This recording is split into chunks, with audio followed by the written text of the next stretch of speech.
You know, fairy tales always talk about finding Prince Charming.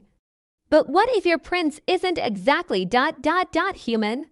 Let me tell you, my life went from a rom-com to a supernatural thriller overnight. And it all started with a paper cut. I met Alex at a local coffee shop. He was sitting in the corner, reading a book, looking like he'd stepped right out of a classic novel. He was charming, intelligent, and had this old-world grace about him that was just magnetic. Our first date turned into a marathon of talking until the cafe closed. We connected on everything: books, music, our weird obsession with historical documentaries. He was perfect, almost too perfect. There were little quirks I noticed early on. He was a total night owl, claiming he was more productive after sunset. He had this intense aversion to garlic bread, which, as an Italian food lover, I found almost sacrilegious. He was also incredibly strong. One time, he changed my flat tire with his bare hands, lifting the car slightly like it was nothing. I just laughed it off, thinking he must be a gym fanatic. But the biggest clue was his appearance. He never seemed to age. In photos from years ago, he looked exactly the same.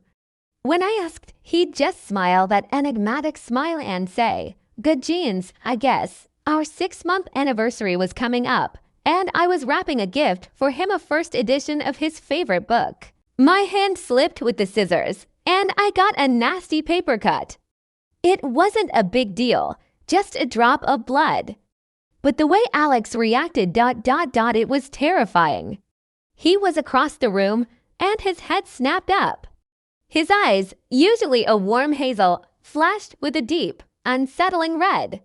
He froze, his whole body tense like a predator who'd just caught a scent. He looked at me, then at my finger, and for a split second, I didn't recognize him. It was a look of pure, primal hunger. He recoiled almost instantly, his face turning paler than usual. "Are you okay?" he stammered, his voice strained. But he didn't come closer.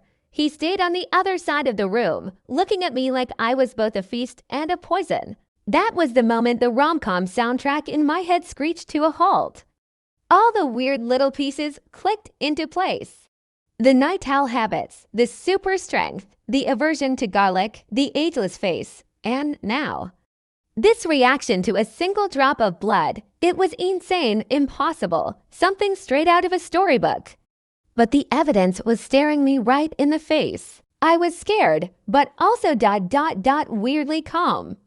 I looked at him, standing there all tormented and conflicted, and I just said it. "Alex," I said, my voice barely a whisper, "are you a vampire?" The silence that followed felt like an eternity. He closed his eyes, and when he opened them again, the red was gone, replaced by a deep, profound sadness. He just nodded slowly, and that's how my world turned upside down.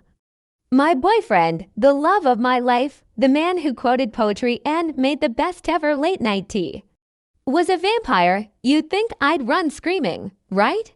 Pack my bags, buy a truckload of garlic and wooden stakes, but I didn't. Because underneath the shock, he was still Alex, the same person I'd fallen in love with. The conversation we had that night was the most honest and raw one of our lives. He told me everything. He was born in the 18th century. He was turned against his will. He'd spent centuries alone, watching the world change, watching everyone he ever cared for grow old and leave him. He had a strict moral code, feeding only from blood banks and never harming a human. He was terrified of telling me, certain that I would leave him. It was a lot to take in. My boyfriend was older than my country. He'd seen wars and revolutions, and he drank blood to survive. But he also cried that night, telling me how lonely he'd been and how, for the first time in over a century, he felt truly happy with me. He showed me a vulnerability I'd never seen before. How could I turn my back on that? Life has changed, of course. Our dates are now exclusively after dark. We go on midnight picnics under the stars and take long walks through the city when it is asleep. I've learned to stock up on his preferred beverage from a specialty online supplier, yes. That's a real thing. I've also learned that many of the myths are just that, myths. He doesn't burn in the sun, though it does make him uncomfortable and weak, like a severe case of sunstroke. Crosses and holy water do nothing, but garlic.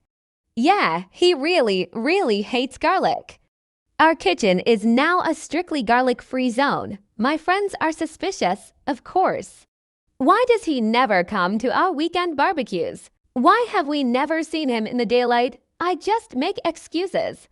He has a rare skin condition, or he works nights. I'm not ready to share our secret with the world. It's our secret, our strange, beautiful, and sometimes complicated reality. Dating a vampire has its perks. He has centuries of stories to tell. He can literally sweep me off my feet, and you never have to worry about break-ins. But it also comes with a heavy weight. He will never age. I will. We've talked about it. The immortality question hangs in the air. Would I ever want to join him in the endless night? It's a choice I never thought I'd have to make. For now, we're taking it one day, or rather, one night at a time. Love is about acceptance, isn't it? Accepting someone for all that they are, baggage and fangs included. My boyfriend may be a creature of the night, but he's also kind, loving, and fiercely protective. He's my Alex, and our love story might be unconventional, but it's ours.